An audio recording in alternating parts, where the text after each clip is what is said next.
Super Mario 64 is one of the 3 games tied as my favorite ever, but that should come as no surprise. I don't know, I feel like the game was already almost perfect at the final build. But I do have some genuine nitpicks and pet peeves I just want to talk about. Some of these are genuine issues, and some are, just nitpicks, just little tiny little things. Down here I'll show the annoyance level of it. Anything in the green is a genuine issue I feel should have been fixed. Okay, let's get into them. Textures, no, I'm not saying they're too low resolution or anything. I like how they look, they give the game a kind of unique style. What I'm talking about is this. Come on, guys. I don't know how they made 3D models back then, but using Blender nowadays, this is an old version, you can fix it in like 10 or something seconds, and I've already done it, look how much better it is. This one could be considered actual bad game design, but to twirl off spin drifts, you have to jump on them. You can't long jump on them. So I should just put this here. I put in the script that you can't long jump on spin drifts, and when I was getting footage, I long jumped onto one, and it worked. And I was like, oh, well, I am wrong. I already recorded the voiceover, so I might as well just, on screen, just like you can. And then a little bit later, I tried okay, you can long jump on them. I guess my memory's wrong. And I long jump and it doesn't work. So, I don't know. It's broken, I guess. Or jump on them out of water. This is an issue because what happens if you miss this platform, either the roll from the freeze pond or Shrell shed in for 8 red coins? You have to lure this one, you might freeze to death in the cold water, or you might accidentally kill it. You're gonna have to keep going back and forth, grabbing coins to heal. And well, yes, you can painfully spend time going up this slope to the left. That's exploiting the game, that's not intentional. So if you miss it and thought, well, you'd be able to jump off this out of water, well, you're just gonna have to restart or go after another star. If you don't know, Mario 64 was a really rushed game. They spent half a year just getting Mario and the camera to work well, and another 6 months on Bob-omb Battlefield. So because of that, some of the later levels just feel empty and kind of uninspired. It doesn't get to the point where I dislike a stage because of it, but I just can't argue that it isn't an issue. I'm not going to go into death words in this video on how they work, but to sum it up, you have to be above land on the collision. It can be invisible or visible, and if you're not, the game will forcibly make sure you will. Look at the speed I have right now. If some way, somehow you get somewhere that's not above the ground, the game will instantly kill you no matter your Y value. And no, I'm not talking about this, I'm talking about this. If that made any sense. This is why in stages like Bob-omb Battlefield or Tiny Huge Island, you can't go out of bounds. And why in stages like the Bowser stages or Rainbow Ride, in many places you can just bonk on the void. The top of the castle is very, not perfect. So let's list off the issues. If I miss it, that real U line, these have no collision. You can see the void. This is actually a slope and can be fallen through, and this is a no side slope for whatever reason. It would be fine if you couldn't get here legitimately. But lag. I don't know how to rank this. As someone who very, very occasionally ROM hacks this game, I can tell you the lag is just so bad. Trying to get the game to run at a consistent 30, even on an emulator sometimes is difficult. And you gotta remember, this is 1996, one of, if not Nintendo's first 3D game. But compiler optimizers. If you have no idea what those 2 words mean, I'll give a short explanation, but if you want to learn more about it, watch this video. But to sum it up, a computer has no idea what this means, so you have to convert it to something the computer can read. This is hard for a human. This is called compiling and usually done by programs, not humans. And Nintendo could use the compiler optimizers to make the game significantly faster, but for the Japanese and North American versions, they just didn't. However, they did for the PAL version, which would make it the best version if it didn't run at 25 FPS. So yes, you can make significantly faster and just as stable version by changing one setting. Hope that made any sense. Have you ever played Mario 64 on an emulator and then seen this? Oh, it's a free emulator, so you gotta give it some slack. Oh wait, never mind, this is 30 All-Stars. Nintendo, was it really that hard to fix? Actually, no, it isn't. If I open up Peach's Castle first floor in Blender, it's very, very, very easy to see the issue.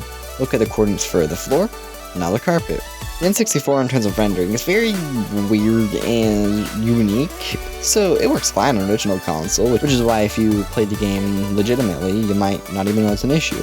But yeah, another reason to call 30 All-Stars lazy as it is a lazy cash grab. I'll take any chance. The North American cartridge art shows Bowser in the courtyard? Like, what? The Japanese version shows Wing Mario, which parallels the box art, unlike the North American version. Also, speaking of the cartridge, these clouds are hella good compared to the game. Grass looks more like a gradient. This Lots of common things that are hated that I kind of like. First, the visuals. I remember when I was younger, before I even played the game, I was watching this video on why Waluigi wasn't in Mario 64 DS by Wario, who is most infamously known for the fake Waluigi and Mario 64 DS leak stuff, where Mario says that the visuals suck, and I thought they were pretty cool.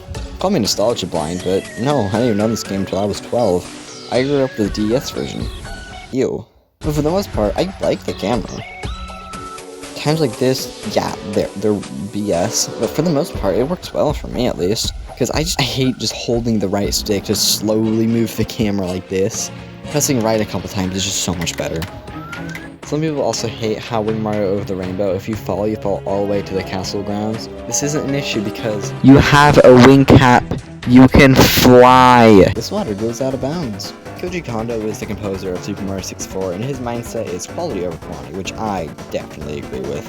I'd rather have a game with not much songs, but those songs be amazing over a very large but forgettable soundtrack. The only exception to this is her and Toby Fox, because they have large quantities and huge quality and so memorable. But come on, 23? This is an issue I feel people exaggerate. Like, yeah, Slider is used in Peach Seeker Cycle, Come Out, Wing Cat, Minish Cat, Wing Mario, The Rainbow TikTok Clock, and Rainbow Ride. With the exception of TikTok Clock and Rainbow Ride, it's used in mini levels and sub-areas only. And you gotta remember the last two stages were, as I mentioned earlier, rushed. And Bottom Battlefield only plays in 4 stages, and you go a while in the game without hearing it. But still, 4 out of 15, come on. The death room leading up to the second floor and from the basement to the ground floor have areas behind it to mask the loading zone. Same with Golden Mountain. But only those, no other death rooms. Shameless plug, because that's what you gotta do on YouTube.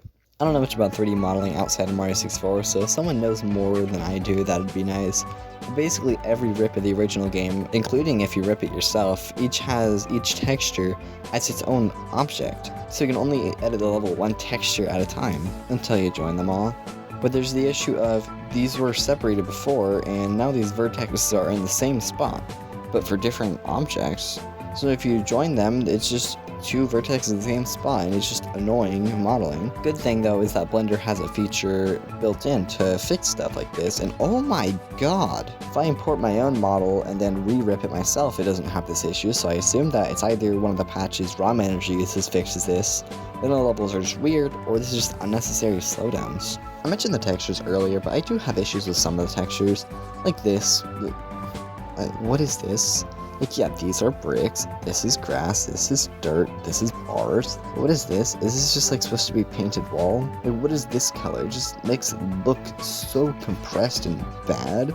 The grass texture screams, yeah, this is grass. Well, I'm a little bad, but it's grass. This screams, sorry, this is the best we can do. Yoshi just looks... I can't explain it. Something about him just looks wrong. This is one of the very few things that Mario 64 DS does better. Add it to the list. The boss fights in this game are another thing I just don't know how to rank. None of them feel special outside of Bowser and iRock.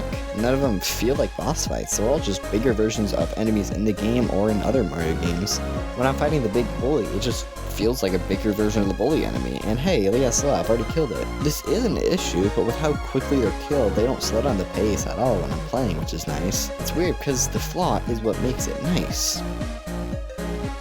If I were to play through the game again, I'm sure I could find more little tiny nitpicks, but I feel like this was enough of complaining about one of the best games of all time ever fight me. I got all my big issues with the game out of the way, and if you're still listening, I have just a genuine question I want to ask. How annoying is it when YouTubers say stuff like, leave a comment about your nitpicks and stuff like that, because it's a personal pet peeve of mine, I don't know why, though I can see why they do it, don't get me wrong. I normally don't because it sounds unnatural coming from my voice and I just find it annoying. I'm just curious about others' opinions. And if you didn't see my last video, I'll repeat it here. If you leave a comment, there's a good chance that YouTube will decide that your comment should just be deleted without warning me or letting me have a say in it. So if you want an answer or reply, contact me through other means because there's a good chance I just can't through YouTube comments. And if you're just wanting to say something like, oh wow, good video or something, then I'll see it anyways and yeah, I'll get the notification. So yeah, goodbye.